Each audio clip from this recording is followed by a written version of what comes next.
Yo, what's up guys? It's Noah here. In today's video, going to be breaking down the NBA slate on Draftkings for Wednesday, January the 25th. Big Wednesday slate tonight, 10 gamer. So, going to go through this game, or going to go through this slate game by game, kind of give you guys a quick breakdown, what I do like, taking a first look at this slate on Tuesday night. Before we get started with the breakdown though, as always, if you guys do enjoy these DFS videos, and if they do help you out, please hit that like button down below. I always do appreciate the likes. Make sure to hit that subscribe button if you have not yet. And if you guys are new to the channel and you never checked out PrizePicks before, PrizePicks is the sponsor of this video. You guys can sign up for PrizePicks and use my promo code Noah. When you do sign up with my promo code PrizePicks, they will match your first deposit up to $100. And for those of you that have never heard about PrizePicks, you don't know, what they're about. They're a DFS site, a little bit different than DraftKings and FanDuel. On those sites, you're building out a lineup, you're competing against other players. That's not the case on PrizePicks. For PrizePicks, you're just taking more or less on a player's projection. It's very simple, very easy to use. You have to make at least 2 picks, but you can make up to 6 picks. You can win up to 25x your money on PrizePicks. You can also mix and match sports, and you can make multi-sport entries. PrizePicks does offer a ton of other sports outside of just NBA. So if you guys are not playing over there yet, if you haven't tried out PrizePicks before, make sure to sign up with that promo code Noah. You will get your first deposit matched up to $100 when you do sign up with my promo code. But let's go ahead and talk about Wednesday's big 10-game slate. Going to try and go through this one somewhat quickly. Usually for these bigger slates, I try and go a little bit faster. So we'll start off with the first game of the night, the Pacers and the Magic. Pacers, they are on a back-to-back today, so we're going to have to keep an eye on their injury report. We'll start off at the top with Miles Turner. Miles Turner, I had some interest in Miles Turner on Tuesday's slate against Chicago, and he played pretty well. Didn't have like a huge game, but did put up 37 DK points, played 32 minutes. I've been saying it lately, in games that are competitive, when Miles Turner plays his full minutes, he offers a lot of upside because, right now without Tyrese Halliburton, they need someone to generate offense, and Turner's kind of been like their number one guy on offense lately. He's been taking a lot of shots. He's obviously a guy that can rebound pretty well. He's a great shot blocker. So I definitely have interest in Miles Turner today. I think this is a game that should be competitive, so he should play his full minutes here. He's definitely on my radar. Buddy Hield at 6,200. I don't mind, but on this slate, not a standout option. TJ McConnell, I think, is going to be a great play once again. He played a ton of minutes on Tuesday night. Once again, had a really big game. He's just been playing a ton. The last 2 games he has started, he's played 39 and 41 minutes. Now, Andrew Nembhard was out on Tuesday, so we'll have to keep an eye on his status. But even if Andrew Nembhard plays, I think McConnell is still going to start, still going to play a ton of minutes. And McConnell has been really productive in the minutes that he's played without Halliburton this season. So at 6K, yeah, he's definitely too cheap here. I think we, once again can expect McConnell to be a really good play. Benedict Mathurin had a pretty good game off the bench on Tuesday, played 34 minutes, had 38 DraftKings points. He is someone that can soak up usage. He's someone that can generate, his own shot. He can create offense. So at 5,400, I don't mind going to him on this slate. I think he's kind of a GPP play, not a core option. But if you're playing a lot of lineups, I don't mind sprinkling in some Mathurin. And then if Andrew Nembhard plays at 4,700, he's playable for value, but I don't have a ton of interest in him. That's pretty much it for the rest of the Pacers. Chris Duarte started on Tuesday, played 26 minutes, did get into some foul trouble. If Duarte starts again, maybe you could go there. He's only 3,400. I have a feeling there will be better value available, but, again, if Duarte does start, he is pretty cheap. He would be in play. But talking about the Magic, there's not a ton that I love on the Magic here. It's a pretty good matchup. Indiana, defensively, not the strongest defensive team. Paolo Banchero is only 7K. I think this matchup against Indiana is pretty solid for him. Now, we haven't really seen much of a ceiling from Banchero lately. I mean, the last time he put up like a good ceiling game was, against Memphis, almost, 2-3 weeks ago. He had 48 DK points. He's been underperforming lately, but I feel like a big game is coming at some point for Banchero, and his price tag is coming down as well. So at 7K, I do have some interest in him on this slate. I think he is a GPP option. Not super interested in Franz Wagner. I think it's a really good matchup for Wendell Carter Jr. We've seen the Pacers give up big games to centers lately. Wendell Carter Jr. should play 33, 34 minutes if this game's competitive. He's only 6,400. I think that price tag for this matchup definitely puts him in play. And that's probably all that I'm looking to on Orlando. I really don't see anything else I like here. Jonathan Isaac made his season debut last game. Didn't play much, though, but he was really productive. He put up, 2 fantasy points per minute, had 20 DraftKings points in 10 minutes. I think Jonathan Isaac, once he starts to play more, could be someone we can consider in DFS. But right now, while he's on a really strict minutes limit, really not going to be a DFS option. So from Orlando, it's really Banchero and Wendell Carter Jr. that I have interest in. That's probably it. So let's move on to the next game, Brooklyn and Philadelphia. Start off on the Brooklyn side, who, once again, still without Kevin Durant here, so we can expect a really big role for Kyrie Irving. Kyrie Irving started off slow the first few games without Kevin Durant, but as of late, he's really started to pick it up. 61 DK points against Phoenix, 83 against Utah, 62 against Golden State. He's playing massive minutes. The offense is going to run through Kyrie. Don't love this matchup against Philadelphia. I know they've done a pretty good job limiting, production to opposing point guards this season, but Kyrie's going to, have the ball in his hands a ton. Offense is going to run through him. I think the upside's definitely there. I think he is in play on this slate. But I'm really not looking to anything else on Brooklyn, I don't think. It is a revenge game going back to Philadelphia for Ben Simmons, but this is like the second time this season that he's played in Philadelphia. He actually had a pretty big game against Philly earlier this year, put up 48 DK points. Maybe if you want to play the narrative, Ben Simmons going back to Philly, obviously this is a game that he's probably going to, try and get up for.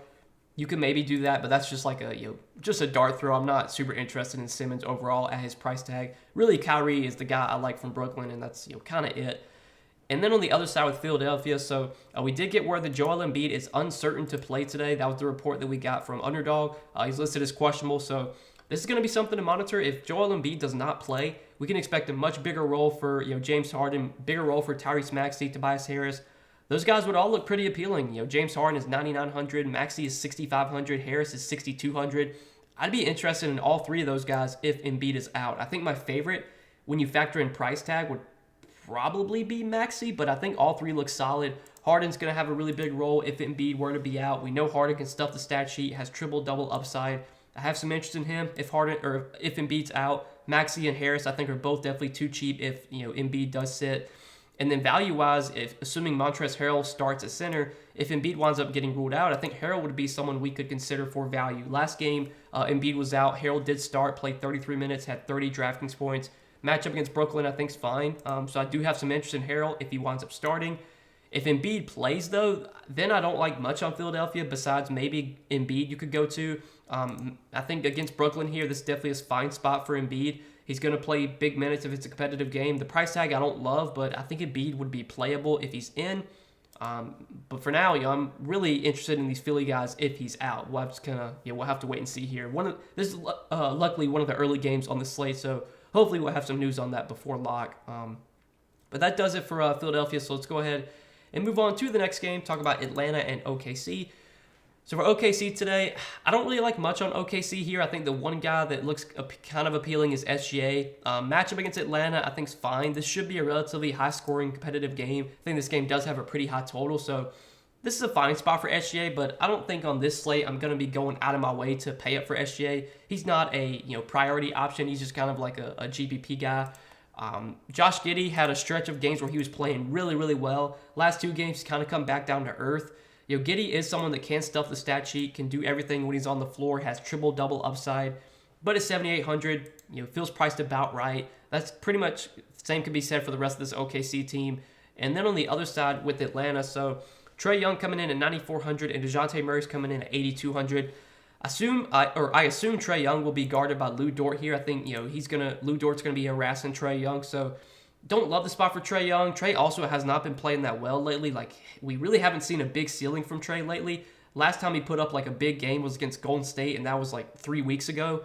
Kind of same thing like I said about Banchero. Same thing could apply to Trae. You feel like he's going to have a big game at some point, but don't know if this is a spot where I'd really want to go to him. I think if I was going to play one of the Atlanta guards, I'd rather go to DeJounte. DeJounte had the better game last time these teams played. I think he also gets the better matchup too.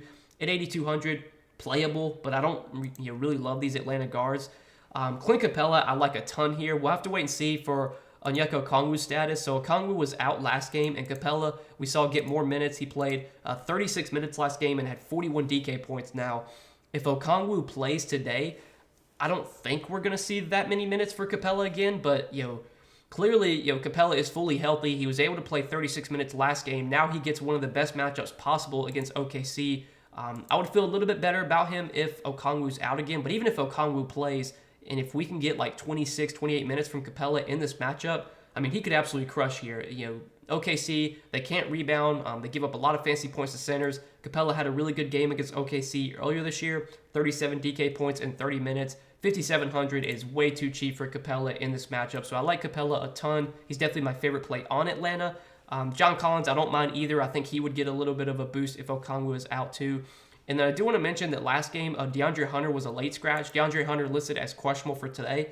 If DeAndre Hunter does not play, the biggest beneficiary should definitely be Bogdan Bogdanovic. Now, Bogdan did not play very well last game, but he did start and he did play 33 minutes. So I think we could expect him to start again, play low 30s minutes, and he's only 4,900. So I think Bogdan would be on my radar for value if DeAndre Hunter got ruled out again. But that's just kind of news we'll have to wait and see on. But that'll do it for Atlanta and this OKC game. So let's go ahead and move on to the next one, Minnesota and New Orleans. So for New Orleans today, they are also on a back-to-back.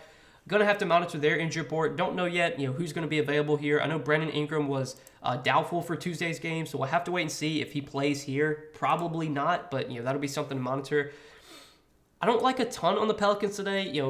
Najee Marshall was out Tuesday, but even if he is out again, I don't know if that changes too much. Jackson Hayes actually started on Tuesday, but Jackson Hayes did not play many minutes. He played, 23 minutes and was not super productive.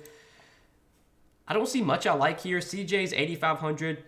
That feels priced about right for the spot. J-Val's 7,300. I think we'll definitely need to monitor the status of Rudy Gobert. I think if Rudy Gobert gets ruled out, he's questionable. That definitely makes the matchup a little bit better for J-Val, and I would have a little bit more interest in J-Val if Gobert is out. But the Pelicans are not a team I really see myself targeting much today. Again, they're on a back-to-back, so things could change. They could obviously rule out some guys, but for now, I really don't like much on the Pelicans. And then on the other side with Minnesota, you got Anthony Edwards coming in at 9,500. Don't love this matchup for Anthony Edwards, and his price tag is kind of at its peak right now. Obviously, he's had 2 really good games back-to-back, but those have also been really good matchups against Houston. This spot against the Pelicans is not nearly as good, so I'm kind of off of Edwards at his price tag. The rest of Minnesota, D'Angelo Russell had a really good game last game. At 6,900, he's playable, but I don't love him. Rudy Gobert did play last game and actually played really well, had 45 DK points in 36 minutes. 6,800 is pretty cheap for Rudy Gobert when he does play full minutes. If we're getting 35, 36 minutes from Gobert, he's definitely too cheap at 6,800. Now, is Gobert going to play today? I don't really know. He played last game, so I think we kind of have to expect him to play again. And if he does wind up playing, I do like Gobert at 6,800. If Gobert doesn't play, then we can look to Naz Reid. Naz Reid, obviously, lately with Gobert out in some of the games that Gobert has missed, he's not been that great. He's gotten into foul trouble a lot. This would be a scary spot going up against J-Val. This is a spot where I think we could see Reid get in foul trouble again. But, man, Reid is such a good permanent producer that when he starts and plays full minutes, he's going to crush this salary. It's just a matter of if he can stay out of foul trouble. As long as he can do that, he's a really good value. But that's obviously all dependent on Gobert's status. If Gobert plays, no interest in Reid. If Gobert is out, I think Reid's going to be one of the best value plays. But that'll do it for that game. Let's move on to the next one, Denver and Milwaukee. So this is one that should be fun to watch, but I don't think it's going to be a game I target for DFS purposes. Milwaukee, everyone on Milwaukee right now is pretty much full price. Drew is 8,900. Middleton is 6,600. They actually brought Middleton off the bench last game. Giannis is 11,500. If I had to play anyone on the Bucks today from Milwaukee, I think Giannis would be my favorite. Giannis did play 27 minutes in his first game back from injury, but that was also a massive blowout. This game against Denver should be competitive. These are 2 of the top teams in the league right now in terms of record. So I think if we're looking at this Milwaukee team, Giannis is the guy that I'd go to, but I don't love this spot. Denver's defensively, they're a strong unit. Giannis is always a guy you can play. It's going to come down to what kind of value that we have. Right now, Giannis not a priority for me, but if we get a lot of value on this slate and it's very easy to fit in Giannis, then yeah, I have no issue paying up for Giannis because even a bad game from Giannis, he's going to give you 45, 50. His floor is just so high, and obviously the ceiling is always there. He's the one guy I'm interested in from the Bucks. And then on the other side with Denver, really tough spot for Nikola Jokic. Milwaukee's done a really good job limiting opposing center production this season. It is a back-to-back for Denver, so we're going to have to monitor their injury report. We've seen Denver rest guys on back-to-backs lately. Jokic also was questionable for this game. He wound up playing on Tuesday night, but yeah, I could see some guys getting rested for Denver. For now, expecting everyone to play, I think it's Jokic that maybe you could go to, but again, I don't love this matchup for Jokic. Brook Lopez, really strong defender. Again, Milwaukee's really good at limiting center production. Jamal Murray at his price tag, I don't love. Aaron Gordon at his price tag, I don't love. Bruce Brown has been starting lately at 5,200. If he starts again, he's in play. He did play 34 minutes. He wasn't super productive, but the minutes have been there in the games that he has started. So, like, you could maybe go there. But, yeah, I don't really like much in this game, I'll be honest. It should be a fun game to watch, but for now, with both these teams healthy, I don't see much I like. Now, if some guys start getting ruled out because, like, on the Denver side, they're on a back-to-back. If Denver rests a bunch of guys on the back-to-back, then that'll definitely change my thoughts. But, again, this is kind of like a first look, so we'll just kind of have to wait and see for that news on Wednesday. Let's go ahead and move on to the next game, Washington and Houston. So we'll start off on the Houston side. For Houston today, yeah, Alperen Şengün is the most expensive option, 8,700. Look, Şengün's been playing really, really well lately, been playing huge minutes too. Matchup here against Washington, I think, is definitely fine. Daniel Gafford is not the best defender by any means, so I don't mind the spot for Şengün. I think the price tag is kind of at its peak right now. I think Şengün is definitely appropriately priced. But if you told me that Şengün put up 55 DK points tonight, like, I would not be surprised because I think the spot's definitely good for him. With Kevin Porter Jr. still out, that should definitely benefit Jalen Green. Jalen Green had a really good game last game, put up 59 DK points, 42 real-life points. He took 25 shots. I mean, right now, without Kevin Porter Jr., the offense is going to run through Şengün and Jalen Green. Those are going to be the two guys really soaking up a lot of the usage. Those are going to be the two guys that have the ball in their hands the most. At 7,500, I think Jalen Green's solid. I don't have an issue going there. The rest of Houston will need to monitor the status of Jabari Smith. So Jabari Smith was out last game, and we did see Tari Eason start again. Tari Eason has now started the last two games for Jabari Smith, and he's played pretty well as a starter. Hasn't played a ton of minutes, just 27 and 26 minutes, but he's been really productive on a per-minute basis. 26 DK points in 27 minutes. Last game, 35 DK points in 26 minutes. He's still cheap at 4,400. So if Tari Eason starts again, I do like him as a value play.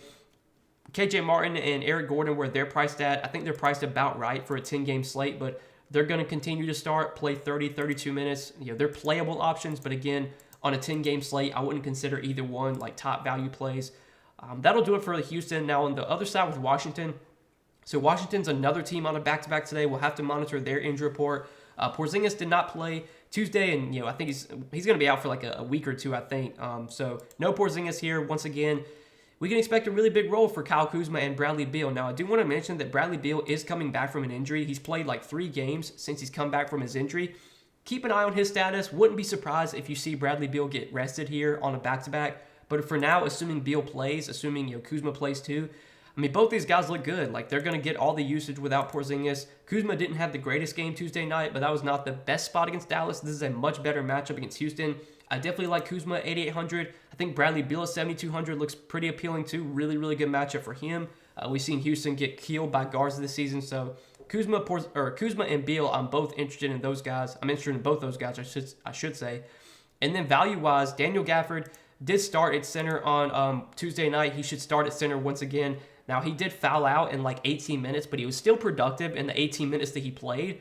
I think as long as he avoids foul trouble, I think we're going to get like 26, 28 minutes a night from Gafford, and he's a really good per-minute producer, so I do like Daniel Gafford for value once again. Hopefully, he can avoid foul trouble. And then Denny Avdia played really well off the bench. I was surprised that they didn't start Denny Avdia, but he still played a ton of minutes, and he was really productive as well. He's still very cheap at 4K. Even if he comes off the bench again, I think Denny Avdia is a really good value. Have a lot of interest in him at 4K. So there's a lot to like on the Wizards here. Really good matchup. Short-handed team as well. There's multiple guys that I think are in play from Washington once again. But let's go ahead and move on to the next game. We still got like 4 more to go over, 4 late-night games. So Memphis and Golden State, this one should be a lot of fun. These are two teams that really don't like each other. There's a little bit of a rivalry here between these two teams. We'll start off on the Golden State side. So I'll say like this should be a really, really high-scoring game. Both these teams play fast. Both these teams have really good, efficient offenses. So there's a lot of upside to target some of these guys. Steph Curry at 10,500 I think is firmly in play here. Really good matchup, or I wouldn't say matchup-wise, but really good spot just in terms of expected points scored in this game and the pace of this game. And we know Curry's going to play massive minutes if the game is competitive. We've seen Curry show a much bigger ceiling this year. His rebounding numbers, his assist numbers have been much better this season. He's been rebounding and assisting more to go along with obviously his great scoring. So I definitely like Curry as a pay-up option. The rest of Golden State, though, I think the one other guy that I'm kind of interested in is Draymond Green. We've seen Draymond Green play really well the last few games, and I think that's because he's been starting at center. They've changed up their starting lineup. They're going with Jordan Poole over Kevon Looney. So Draymond's been starting at center, and Draymond per-minute production is really good when he starts at center. His rebounding numbers see a spike. He's surrounded by a bunch of good shooters, so he's able to get a lot of easy assists. it's always, you never know how many points you're going to get from Draymond. He's never been a great scorer, at least at this point in his career. But the rebounds are going to be there, the assists are going to be there, and the defensive stats are something he can always get as well. He's always, he's got triple-double upside. He almost had a triple-double against Boston.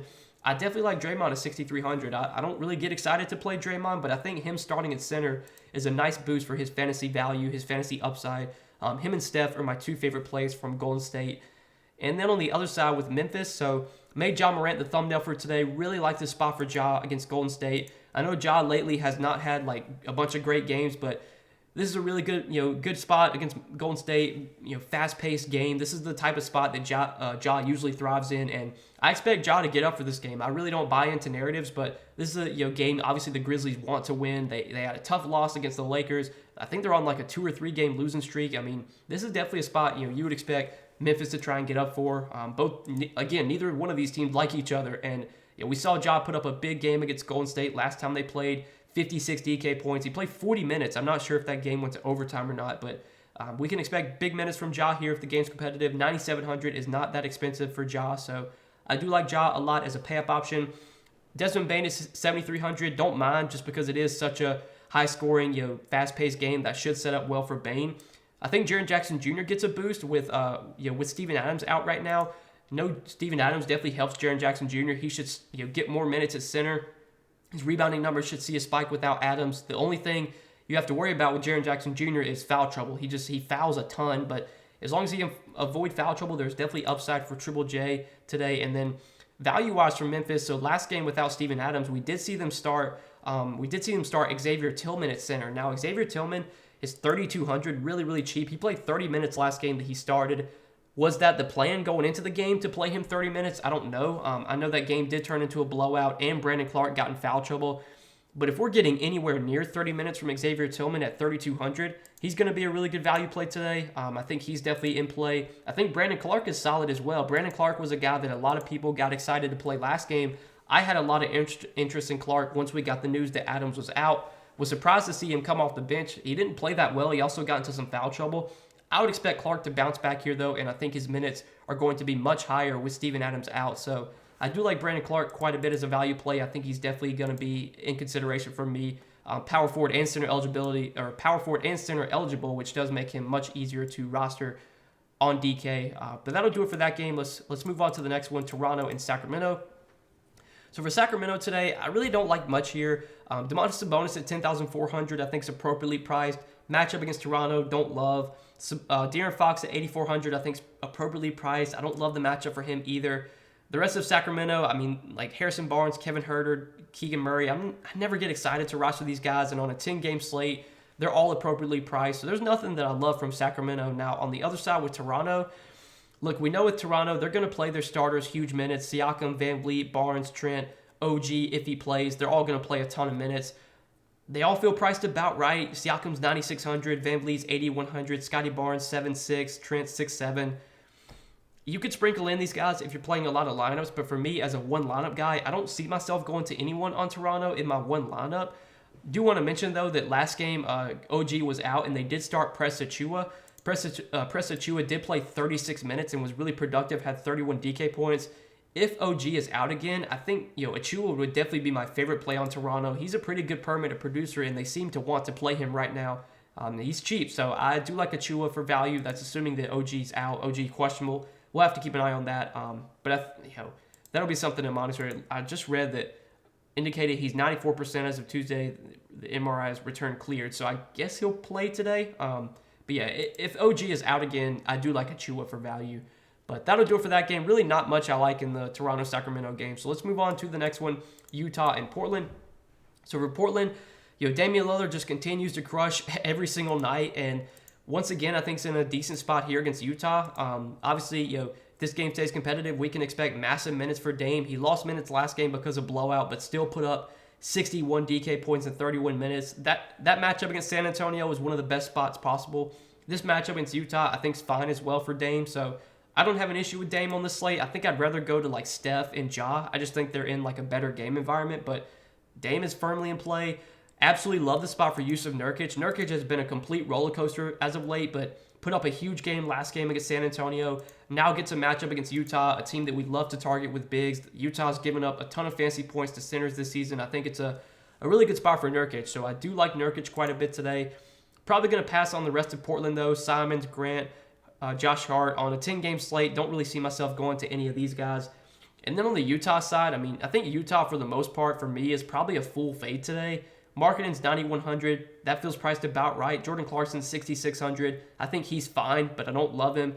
Kessler and Conley feel priced about right. The rest of Utah, I don't love, so don't see much I like on Utah here. Definitely favorite plays in this game are on the Portland side with Dame and Nurkic. I would say Nurkic probably my favorite play overall from this one. But that'll do it for that game. Not much to like there. Let's move on to the last game of the night, the Spurs and the Lakers. So the Lakers, another team on a back-to-back today. Going to have to monitor their injury report. We've seen the Lakers rest some guys on back-to-backs. LeBron, I almost guarantee will be questionable for today, if not maybe sit. We've seen LeBron play back-to-backs lately, but in a game against San Antonio that hopefully the Lakers can win without LeBron, maybe this is a spot where they do elect to rest LeBron. I think for now we have to assume he's playing, and if he is playing, it's a really good matchup. San Antonio is terrible defensively. They don't have anyone to slow down LeBron here. LeBron is playing massive minutes right now. The entire offense is running through him. He's a very safe, high-floor pay-up option right now. I mean, even on a bad game, you're getting like 45, 50 from LeBron. His ceiling might be not as high as guys like Jokic and Giannis, but the floor is so strong. So I definitely like LeBron today, assuming he plays, again, back-to-back. Obviously, if LeBron gets ruled out by some chance, that's going to benefit Westbrook. It's going to benefit Schroeder. It's going to benefit really everyone. Westbrook is not like that cheap, but he would definitely be in play if LeBron's out. Same could be said for Schroeder. But for now, really the only guy I like on the Lakers is going to be LeBron. And then on the other side with San Antonio, I mean, it's a pretty good spot for San Antonio. The Lakers, they play fast. They're not the best defensive team. Keldon Johnson, I think, is in a pretty good spot. He's going to get plenty of usage here without Devin Vassell. He's been like a roller coaster this season. We've seen him be pretty mediocre for a lot of the season. He had that big game against Brooklyn, though, where he put up 61 DK points. Look, I think it's the spot where we could definitely see Keldon Johnson do well, so I don't mind Keldon Johnson on this slate. Don't mind Trey Jones either. Jakob Poeltl, I do like quite a bit. Now, Jakob Poeltl, this just as of late, has been like, it seems like he either puts up a huge game or he gets like in foul trouble or the Spurs get blown out. But when he gets his full minutes, Jakob Poeltl can crush. He's a good per-minute producer. He hasn't had much success against the Lakers this season, but right now without Anthony Davis, this is a really good matchup for centers. We've seen the Lakers give up big games to centers without AD. Poeltl's a guy that can dominate on the glass. He can block shots as well. He just has to avoid foul trouble, and that's been an issue for him lately. Also, we need the Spurs to keep the game close, which I think they probably can do. I don't really see the Lakers blowing out anyone. They haven't been able to blow out anyone this season. So, honestly, my favorite play on San Antonio is probably Jakob Poeltl. I like him to bounce back here. He should have had a good game last game against Portland, but again, was limited by foul trouble. As long as he can stay out of foul trouble, I think there's a lot of upside for Poeltl, especially in this matchup. So, I do like him quite a bit. Probably going to pass on the rest of San Antonio, though, and I think that'll do it for this 10-game Wednesday slate. So I hope you guys did enjoy this video. As always, appreciate you watching these DFS videos every day. Hit that like button if you guys do enjoy these. Hit that subscribe button if you have not yet. And again, if you're new to the channel, go check out PrizePicks, sponsor of the video. You guys can sign up for PrizePicks and use my promo code NOAH. You will get your first deposit matched up to $100 when you do sign up for PrizePicks with my promo code. Definitely check them out if you guys have not yet. But good luck on the slate. Appreciate you guys watching the video. As always, hope you enjoyed, and we'll see you guys in the next one. Peace.